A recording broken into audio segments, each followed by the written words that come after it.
ሰላም ጤና ይስጥልን ክቡራትና ክቡራን ተመልካቾቻችን ከናሁ ቴሌቪዥን የዛሬ ዕለት አርብ ሚያዝያ 15 2018 ዓ.ም የተለያዩ የሀገር ቤትና የባህር ማዶ ስፖርታዊ መረጃዎችን ወደ እናንተ የምናደርስበት ጊዜው አሁን ነው። እስከ መረጃዎቻችን ፍጻሜ ድረስ አብራችሁ እንድትቆዩ የምንጋብዛችሁ የመረጃዎቹ አዘጋጅና አቅራቢ ገዛኸኝ ሄንዱላ፣ የካሜራ ባለሙያችን ቢቂላ ተስፋዬ ከኛ ጋር ቆይታ ያደርጋል። የሀገር ቤት ስፖርታዊ መረጃዎችን በማስቀደም ነው የመረጃ ሰዓታችንን የምንጀምረው። የ2018 የአንደኛ ሊግ ጨዋታዎች በዛሬው ዕለት በአላባ ኢንተርናሽናል ስቴዲየም ፍጻሜያቸውን አግኝተዋል።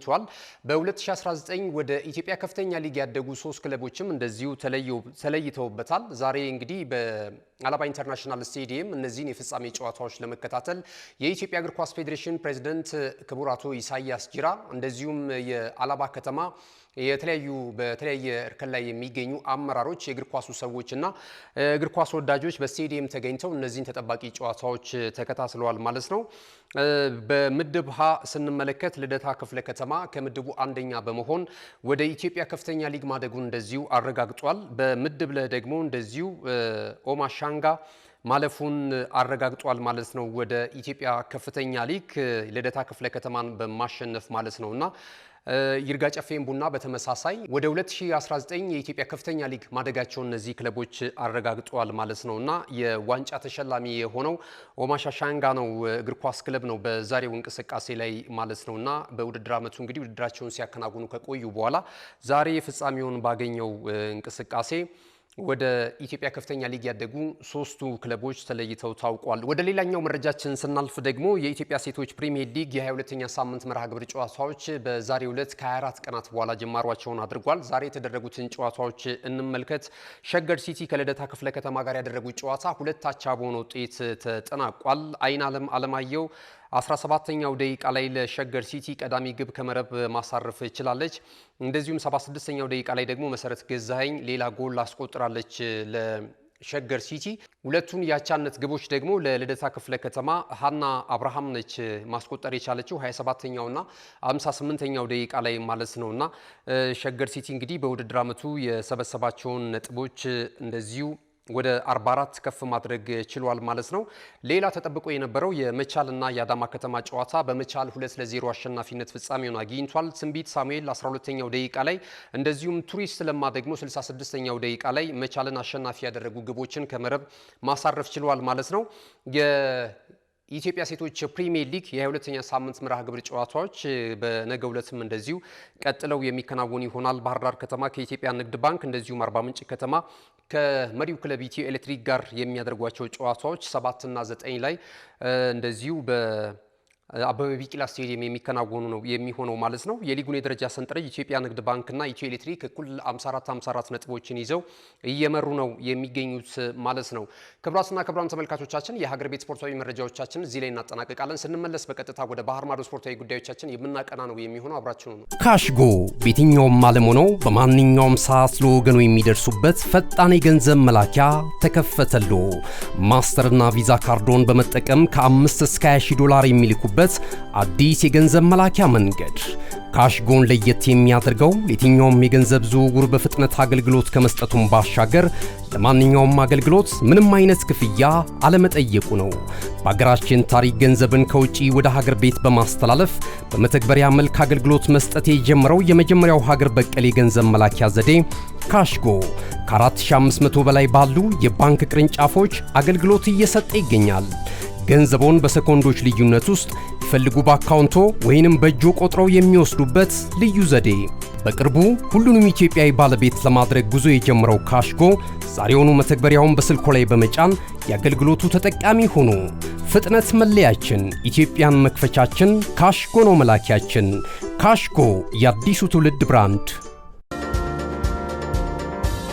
ተመልሰናል። ክቡራትና ክቡራን ተመልካቾቻችን የዕለተ አርብ የመረጃ ሰዓታችንን በመከታተል ላይ ትገኛላችሁ። ቀደም ሲል ከመልእክቶቹ በፊት የተለያዩ የሀገር ቤት ስፖርታዊ መረጃዎችን ወደ እናንተ አድርሰናል። ከዚህ ሰዓት ጀምረን ደግሞ ከባህር ማዶ ያገኘናቸውን ስፖርታዊ መረጃዎችን ወደ እናንተ የምናደርሰው እንግዲህ በሳምንቱ መጨረሻ ቀናት በአውሮፓ የተለያዩ ታላላቅ ሊጎች ላይ የሚደረጉ ተጠባቂ ጨዋታዎች አሉ። በተለይ የእንግሊዝ ፕሪሚየር ሊግ የ2025-26 የውድድር ዘመን አሁንም ሻምፒዮናውን አላሳወቀም። ውድድሩ ሊጠናቀቅ እንግዲህ 5 መርሃ ግብሮች ብቻ ናቸው የሚቀሩትና የበለጠ በማንቸስተር ሲቲ በቼልሲና በአርሰናል መካከል እየተደረገ ያለው ትንቅንቅ ደግሞ እንደቀጠለ ነው። በዚህም ሳምንት አንድ ነገር ሊያሳየን ይችላል ተብሎ ይገመታል። በእርግጥ ማንቸስተር ሲቲ ኤፍኤ ካፕ የግማሽ ፍጻሜ ጨዋታ ስላለበት በዚህኛው 34ኛ ሳምንት መርሃ ግብር ላይ ጨዋታውን አስቀድሞ ማከናወኑን ተከትሎ የኤፍኤ ካፕ የግማሽ ፍጻሜ ጨዋታ ነው የሚያደርገው ማለት ነው። ስለዚህ አርሰናል አስቀድሞ ጨዋታውን የማድረግና ጨዋታውንም ካሸነፈ ደግሞ መሪነቱን በ3 ነጥብ ልዩነት ለጊዜውም ቢሆን የሚረከብበት አጋጣሚ ከፊት ለፊቱ እየመጣ ይገኛል። ነገ ጨዋታውን የሚያከናውን ይሆናል። ከጨዋታው አስቀድሞ እንግዲህ የቡድኑ አሰልጣኝ ሚካኤል አርቴታ ከመገናኛ ብዙሃን ጋር በነበረው ቆይታ አጠቃላይ አሁናዊ የቡድኑ ሁኔታ በተመለከተ እንደዚሁ የተለያዩ መረጃዎችን ወይም ደግሞ ጋዜጣዊ መግለጫዎችን ሰጥቷል ማለት ነውና በዚህም መሰረት እንግዲህ አጠቃላይ ፊክቸሩን እናስታውሳችሁና ትኩረት የምናደርግባቸውን ጨዋታዎችና የቡድን ዜናዎችን ወደ እናንተ እናደርሳለን። ዛሬ ነው እንግዲህ የሊጉ መርሃ ግብር ቀጥሎ የሚከናወነው። ያው ሰሞኑንም ሲከናወን ስለነበር የ34ኛው ሳምንት መርሃ ግብር ማለት ነው። ዛሬ አዲስ አዳጊው ክለብ በስቴዲየም ኦፍ ላይት ሰንደርላንድ ከኖቲንግሃም ፎረስት ጋር የሚያደርጉት ጨዋታ ይጠበቃል። ኖቲንግሃም ፎረስት ላለመውረድ እየታገለ ይገኛል። ወራጅ ቀጠናው ዋፋፍ ላይ ነው የሚገኘው። በደረጃ ሰንጠረጁ እየተመለከት ነው እንገኛለን። 16ኛ ደረጃ ላይ ተቀምጧል። በውድድር ዓመቱም የሰበሰባቸው ነጥቦች 36 ናቸው እና በሊጉ ለመትረፍ ከፍተኛ ጥረት ያደርጋል ተብሎ ይጠበቃል። ሰንደርላንድ ሚድ ቴብል ላይ ነው የሚገኘው። እስካሁን ባለው ሂደት 11ኛ ደረጃ ላይ ተቀምጧል በ46 ነጥቦች። ይህንን ለማሻሻል የበለጠ እንደዚሁ ጨዋታውን እና በሜዳው ደግሞ ያለውን ሪከርድ ለማስጠበቅ ውስን ጨዋታዎችን ነው የተሸነፈው እንደምናውቀው። ስለዚህ እንግዲህ ዛሬም ይህንን በሜዳው የሚያደርገውን ጨዋታ ለማሸነፍ ወደ ሜዳ ይገባል ተብሎ ነው የሚጠበቀው ማለት ነው። ሳምንት ዕለት እንደምናስታውሰው በ33ኛው ሳምንት መርሃ ግብር በአስተን ቪላ 4-3 በሆነ ውጤት ተሸንፈዋል ጥቋቁሮቹ ድመቶች ማለት ነውና ዛሬ በሜዳቸው ይህ ጨዋታ ይጠበቃል። ነገ በኩል ተመሳሳይ ጊዜ ቀን 11 ሰዓት ላይ ጅማሯቸውን የሚያደርጉ ጨዋታዎች አሉ።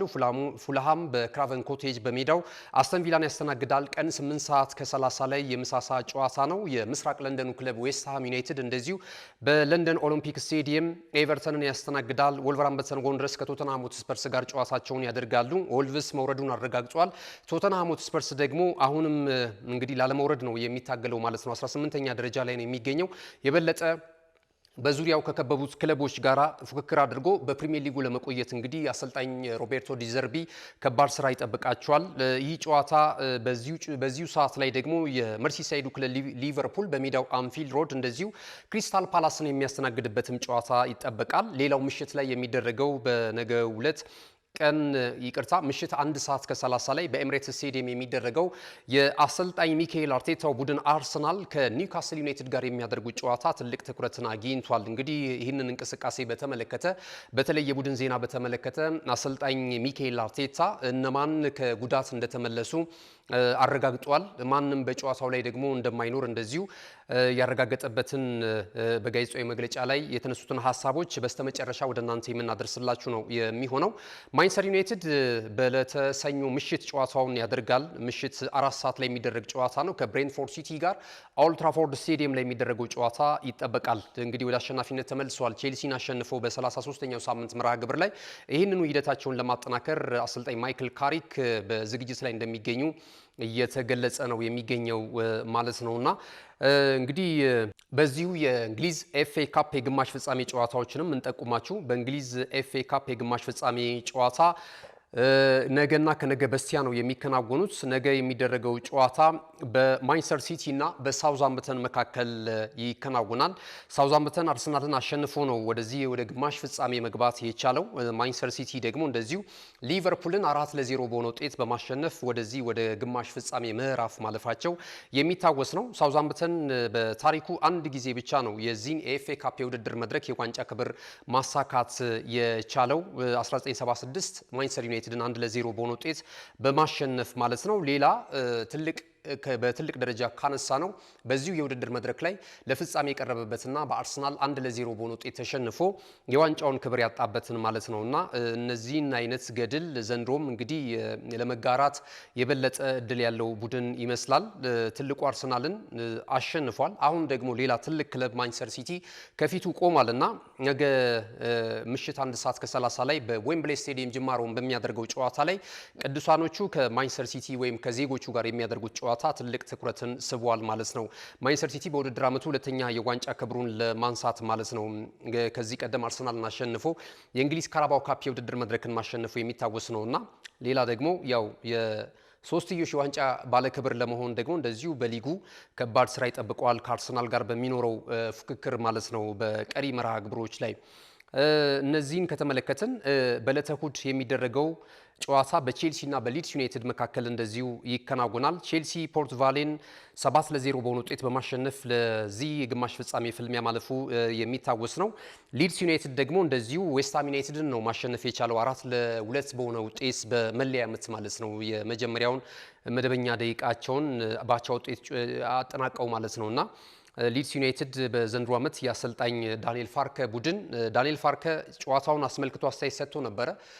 እንግዲህ ለንደን ወይም ደግሞ የዌምብሌይ ስቴዲየም በሊድስ ዩናይትድ ደጋፊዎች ይንቀጠቀጣል። ለዚህም ጥሪ አቅርቧል። ከክለቡ ተጫዋቾች ጎን እንዲሆኑ ደጋፊዎች ይህንን ጥሪ አቅርቧል። ጥሪውን እንግዲህ ተከትለው የሊድስ ዩናይትድ ደጋፊዎች ከቼልሲ ጋር በሚኖራቸው ፍልሚያ ከባድ ጥረት ያደርጋሉ ወደ ፍጻሜው ለማለፍ ማለት ነው።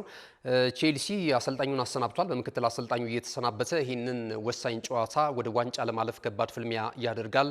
በውድድር ዓመቱ የመጀመሪያ ዋንጫውም የመጨረሻውም ዋንጫ ሊሆን እንደሚችል ይገመታል። ምክንያቱም በፕሪሚየር ሊጉ እንግዲህ በሂሳባዊ ስሌት ከተመለከት ነው ያው ውድድሩም ጨዋታውም እያለቀ ስለሆነ ወደ ሻምፒዮናነት ይመጣል ተብሎ አይጠበቅም። ስለዚህ አንደኛው በአውሮፓ ቀጣይ የውድድር ዓመት ላይ ተሳትፎ ሊያስገኝለት የሚችልን ስፍራ ይዞ ለማጠናቀቅ ነው ከዚህ በኋላ ጥረት የሚያደርገው ቼልሲ። ይህ በእንዲህ እንዳለ ግን ከነገ በስቲያ ከሊድስ ዩናይትድ ጋር በሚያደርጉት ጨዋታ ምክትል አሰልጣኙ የበለጠ አቅማቸውን ሊያሳዩ የሚችልበት እድል ተከፍቶላቸዋል ማለት ነው። አጫጭር ስፖርታዊ መረጃዎችን ወደ እናንተ እናድርስና የመረጃ ሰዓታችንን የምናጠናቀቅ ይሆናል። ቀደም ሲል ያነሳነው ተጠባቂ በሳምንቱ እንግዲህ መጨረሻ ከሚደረጉ ተጠባቂ ጨዋታዎች መካከል በኤሚሬትስ ስቴዲየም በሊግ ሁለተኛ ደረጃ ላይ የተቀመጠው አርሰናል ኒውካስል ዩናይትድን የሚያስተናግድበት ጨዋታ ነውና ከዚህ ጨዋታ አስቀድሞ አሰልጣኝ ሚካኤል አርቴታ የሰጣቸውን ሀሳቦች እንመልከት። የተቻለንን ሁሉ በማድረግ በዚህ ጨዋታ ላይ በቀሩት 5 መርሃ ግብሮች ላይ የተከፉትን ደጋፊዎቻችን ስጋት ላይ የሚገኙ ደጋፊዎቻችንን ለማስደሰት ተዘጋጅተናል። አጠቃላይ የቡድን አባላቶች አሁንም የሻምፒዮናነቱ ድል ከእጃችን አላመለጠም ወይም ደግሞ አልተሟጠጠም የሚል አስተያየት ሰጥቷል። በቀሩት 5 ጨዋታዎች ላይ ሁለቱም እያሸነፉ እንኳን ቢሄዱ የግብ ልዩነቱን ለማስፋት እንደዚሁ በየዕለቱ የሚያደርጉትን ጨዋታ በጥንቃቄ እንደሚያደርጉና የደጋፊውን ክብር በሚመጥን መልኩ የውድድር ዓመቱን በዋንጫ አጅበው ለማጠናቀቅ ስለመዘጋጀታቸው ነው አስተያየቱን የሰጠው ማለት ነው። ስለ ተጋጣሚያቸው ኒውካስል ዩናይትድ አሁን ላይ ያለበት ወቅታዊ አቋም እምብዛም ጠንካራ ነው ለማለት አይቻልም። 14ኛ ደረጃ ላይ ነው የተቀመጠው። ነገር ግን በመጀመሪያውም ጨዋታ በጣም ከብዶት እንደነበረ እናስታውሳለን።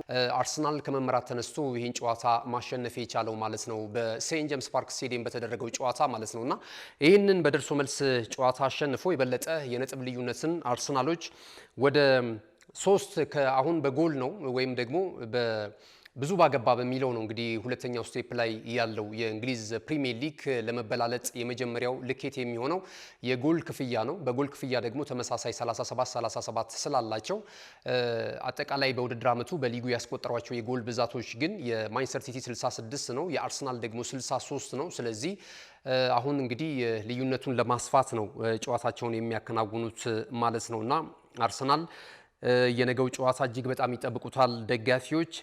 ከዚህ ጋር በተያያዘ የቡድን ዜናን በተመለከተ አርሰናል በነገው ጨዋታ ላይ ጉዳት ላይ የነበሩ ተጫዋቾችን ከጉዳታቸው አገግመው እንደሚያገኛቸው ተገልጿል። እኛም በሩመር ደረጃ ለክለቡ ቅርበት ያላቸው የመረጃ ምንጮች ማለዳ ላይ ይዘውት የወጡትን መረጃ መሰረት በማድረግ እንደነ ቡካዮ ሳካ እንደነ ቲምበር እና ሪካርዶ ካላፊዮሪ ሊመለሱ እንደሚችሉ ስንገልጽላችሁ ነበረ።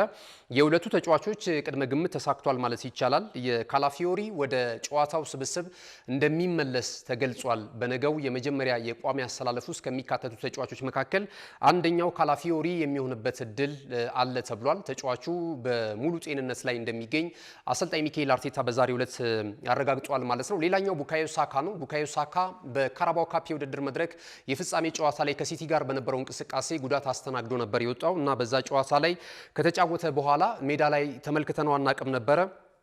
ለዚህ ማክፓይሶቹን በሚገጥሙበት የኒውካስል ዩናይትድ ጨዋታ ላይ ግን ወደ ሜዳ እንደሚመለስ እንደዚሁ አሰልጣኝ ሚኬል አርቴታ አረጋግጧል ማለት ነው። ሌላኛው ትንሽ ሊያስቆጭ የሚችለው በአርሰናል ደጋፊዎች ዘንድ የቲምበር ጉዳይ ነው። ሂሪ ቲምበር በዚህ ጨዋታ ላይ ግልጋሎት እንደማይሰጥ ለመድፈኞቹ ተገልጿል ማለት ነውና ቀጣይ የማገገሚያ ጊዜ እንደሚያስፈልገውና ምናልባት ከፉልሃሙ ጨዋታ አስቀድሞ ወደ ሜዳ ይመለሳል ተብሏል። ያው ሳምንት በ35ኛ ሳምንት መርሃ ግብር ላይ እንደዚሁ እዚሁ ኤሚሬትስ ስቴዲየም ላይ አርሰናል ፉልሃምን ነው የሚገጥመው በለንደን ደርቢ ማለት ነውና እዚህ ጨዋታ ላይ ግን ቲምበር ሊመለስ እንደሚችል ፍንጭ ሰጥቷል ማለት ነው። ነገ ግን በሚኖረው የነገ ምሽቱ ጨዋታ ላይ ቲምበር ወደ ሜዳ እንደማይመለስ እንደዚሁ አሰልጣኝ ሚኬል አርቴታ አረጋግጧል። የካላፊዮሪና የቡካዮ ሳካ መመለስ ለአርሰናል ምን ያህል ይጠቅመዋል የሚሉትን ጉዳዮች ካነሳን ቡካዮ ሳካ እንግዲህ በሚኖርባቸው ጨዋታዎች በፐርሰንት ተቀምጧል። አርሰናል የማሸነፍ እድሉ እጅግ በጣም ከፍተኛ ነው። ተጫዋቹ እንግዲህ ዘንድሮ እንደውም በጨዋታ ጫና አንዳንድ ጊዜም በጉዳት አርሰናል ደግሞ የጨዋቱንም ዘዬ በዚህ ዓመት ደግሞ የበለጠ ቀይሮ ነው እየተመለከተን የምንገኘው። ከግል ተጫዋቾች ትከሻ ላይ ወርዶ ከጥገኝነት ከግለሰብ ጥገኝነት ተላቆ እንደ ቡድን ነው እየተንቀሳቀሰ የሚገኘውና ለዛም ይመስለኛል በርከት ያሉ ግቦችን የማያስቆጥረው ብዙ ጊዜ ስንመለከት ወይም ደግሞ በአጥቂ ስፍራ ላይ ያሉ ተጫዋቾች የጎል ሲያስቆጥሩ አንመለከትም። በዛ ያሉ ጎሎችን እንዲያውም ተከላካዮች የአማካኝ ስፍራ ተጫዋቾች ናቸው እያስቆጠሩ የሚገኙትና የቡካዮ ሳካ የግብ ብዛት ዘንድሮ የቀነሰው በአሰልጣኝ ሚኬል አርቴታ ያጨዋት ዘዬ እንደሆነ ነው ብዙ የእግር ኳስ ተንታኞች እየገለጹ የሚገኙትና ሳምንት ግን የሆነ ተስፋ ሰጪ ነገር ተጫዋቾችን ለቀቅ ያደረገበትን ሂደት ተመልክተናል ከሲቲ ጋር በነበረው ጨዋታ። ይህንን ዋጫዋት ሊደግም እንደሚችል ብዙዎች ቅድመ ግምታቸውን እያስቀመጡ ይገኛሉ። አንደኛው አርሰናልን የበላይ ሊያደርግ የሚችለው ጎል ማግባት ነው። ተቃራኒ ወይም ተጋጣሚ መረብ ላይ በርከት ያሉ ግቦችን አስቆጥሮ የንጹህ የግብ ክፍያን ልዩነት ማሳደግ ነው ከሲቲ ጋር ማለት ነው። አንደኛው ሊለይ የሚችለው በዚህ ዓመት በቀሩት ጨዋታዎች ነጥባቸው በዚሁ የሚቀጥል ከሆነ ሁሉንም ጨዋታዎች ሲቲም አርሰናል የሚያሸንፍ ከሆነ ወደ ጎል ልዩነት በቀዳሚነት ስለሚመጡ የሊጉን የዋንጫ ክብር ለማንሳት በዚህ ሂደት ውስጥ እንግዲህ ተጠቃሚ ለመሆን ሳምንት የጀመረውን ፍንጭ በዚህም በነገ ምሽት በሚደረገው የኒውካስል ጨዋታ ላይ ተጫዋቾቹ በነጻነት አጥቅተው ተቃራኒ ተከላካዮችን ሊያስጨንቁ እንደሚችሉ ነው እየተገለጸ የሚገኘውና ቡካዮ ሳካ በዚህ ጨዋታ ላይ መኖሩ የበለጠ ለአርሰናል ከመስመር የሚገኙ ኳሶችን ክሮስ በማድረግና ሰብሮ በመግባት ጎል ለማስቆጠር ጥረት ያደርጋሉ ተብሎ ይገመታል ማለት ነው። ካላፊዮሪም በማጥቃቱ እንቅስቃሴ ከመከላከሉ ባለፈ በጣም ፈጣንና የተከላካይ ስፍራ ተጫዋቾችን ሲረብሽ እናውቀዋለንና በነገው ምሽቱ ጨዋታ ላይ የዚህም ተጫዋች መመለስ የበለጠ ለመድፈኞቹ ጥንካሬ ሊፈጥርላቸው እንደሚችልና የግብ አማራጮችም እድልን ሊፈጥርላቸው እንደሚችል እየተዘገበ ነው የሚገኘው ማለት ነው። እንግዲህ የነገውን ጨዋታ በተመለከተ አሰልጣኝ ሚኬል አርቴታ ጥሩ ነገር ለደጋፊዎች አብስሯል ብለን እናምናለን። የነገውን ጨዋታ ማን የሚያሸንፍ ይመስላችኋል? እስኪ ቅድመ ግምታችሁን አድርሱን። ኤሚሬትስ ስቴዲየም ላይ ነው ጨዋታው የሚከናወነው። አርሰናል ወይስ ኒውካስል ዩናይትድ ይሄን ጨዋታ ያሸንፋል? አርሰናል በ6 ነጥብ ልዩነት ዳግም ወደ መሪነት መምጣት የሚችልበት ተከታታይ ጨዋታዎች አሉት ማንቸስተር ሲቲ እስከሚጫወት ድረስ ማለት ነው። ከነገ በስቲያ እንግዲህ እንደምናውቀው የኤፍኤ ካፕ የውድድር መድረክ ስላለ ሲቲ ጨዋታውን አያከናውንም። ከዛም ባለፈ እንደዚሁ በ35ኛ ሳምንት መርሃ ግብር ላይም ሰኞ ምሽት ነው የሚጫወተው። አስቀድሞ ደግሞ አርሰናል ከፉልሃም ጋር ይጫወታልና ነጥቡን ወደ 6 ልዩነት ማምጣት ይችላል። ይሄ ደግሞ በማንቸስተር ሲቲ ተጫዋቾች ላይ በስነ ልቦናው ረገድ ትልቅ ጫና ሊያሳርፍባቸው እንደሚችል እየተገመተ ነው የሚገኘው። ይህንን ጨዋታ ገምቱ። የሞባይል ካርድ ሽልማት ደግሞ ማበረታቻ እንደ ወትሮ ሁሉ ከናሁ ስፖርት ወደ እናንተ የሚበረከት ነው የሚሆነው። አርሰናል ወይስ ኒውካስል ዩናይትድ ይህን ጨዋታ ያሸንፋል? ቅድመ ግምታችሁ ልታደርሱን ትችላላችሁ። በኒውካስል ዩናይትድ በኩል ቲኖ ሊቭራሜንቶ እና እንደዚሁ አንቶኒ ጎርደን እንደማይኖሩ ደግሞ እየተገለጸ ነው የሚገኘው። ይሄም ለአርሰናል የተለየ በረከት ነው።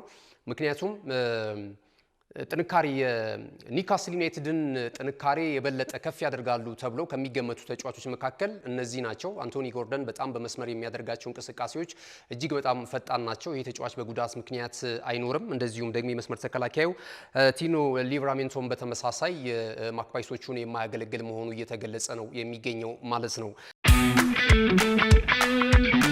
እነሆ የምስራች! የ10 አየር መንገድ የበረራ ትኬት ለውድ ደንበኞቹ በተቀላጠፈና አስተማማኝ በሆነ መንገድ እያቀረበ ያለው። በዚህም በደንበኞቹ የተመሰገነው ጉዞጎ አሁን ደግሞ ተደራሽነቱን በማስፋት ተጨማሪ ባንኮችን በማካተት ለውድ ደንበኞቹ የበለጠ አስተማማኝ ለመሆን ችሏል። የጉዞጎን አፕሊኬሽን ከአፕ ስቶር ወይም ከፕላይ ስቶር በማውረድ የመነሻና የመድረሻ ከተማዎትን መርጠው ዋጋ አወዳድረው የሀገር ውስጥም ሆነ ዓለም አቀፍ በረራ ማድረግ ካሰቡ የበረራ ትኬቶን ክፍያ በአቅራቢያው በሚገኙ ባንኮች አንድም በአካል በመሄድ ወይም በኦንላይን የክፍያ አማራጮች ክፍያዎትን በመፈጸም የበረራ ትኬቶን በእጅ ያስገቡ። ከዚህም በተጨማሪ እንደ ሁል ጊዜው ወደ ጉዞጎ የጥሪ ማዕከላችን 7473 በመደወል ከሙሉ የበረራ መረጃ ጋር የ24 ሰዓት የትኬት አገልግሎት ማግኘት እንደሚችሉ ስናበስሮ በታላቅ ደስታ ነው። ለበረራዎ ጉዞጎ።